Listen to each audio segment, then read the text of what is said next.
Hey there, everyone. Merry Christmas.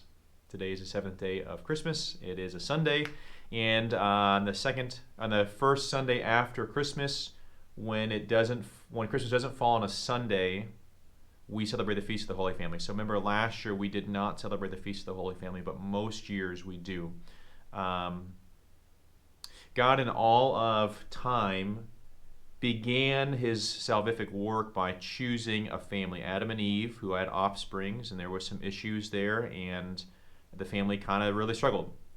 God was unwilling to stop, and he went to the next family. When he went to the next family, he went to Abraham's family, he went to Moses' family, he went to King David's family, and all those people continued to struggle and sin. And so God, in his great and abundant mercy, chose to not give up on the family, and he chose the Holy Family, Jesus, Mary, and Joseph.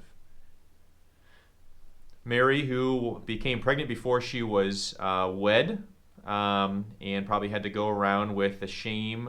People probably tried to cast shame on her for being pregnant prior to marriage. People probably did the same thing with Joseph. Oh, you got your wife pregnant before this.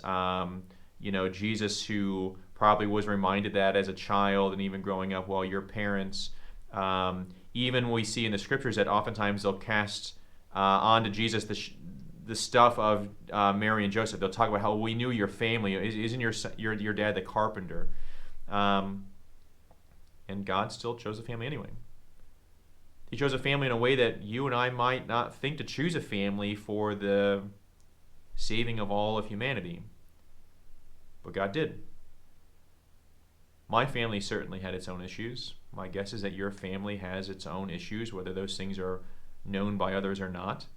No family is truly perfect except for the Holy Family, and the Holy Family also, by the eyes of the world, didn't look perfect.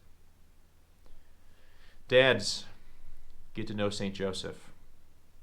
Right? He who walked his family to Egypt practically barefoot in the sand, who knew what it was to suffer for his family, who very much taught Jesus both how to work with his hands, but also what it looked like to suffer for his family, so that when Jesus' time came near, humanly speaking, he knew exactly what to do.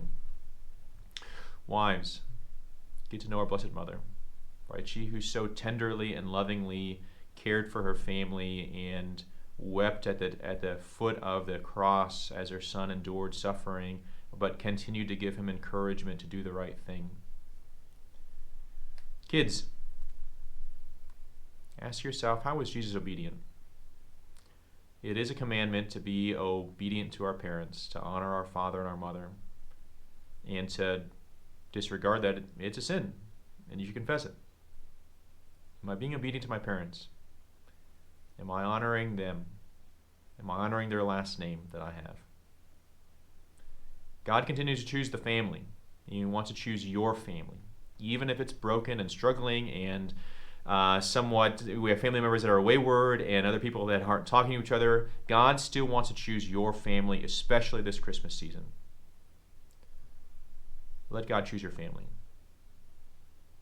Let God choose your family and redeem all the world.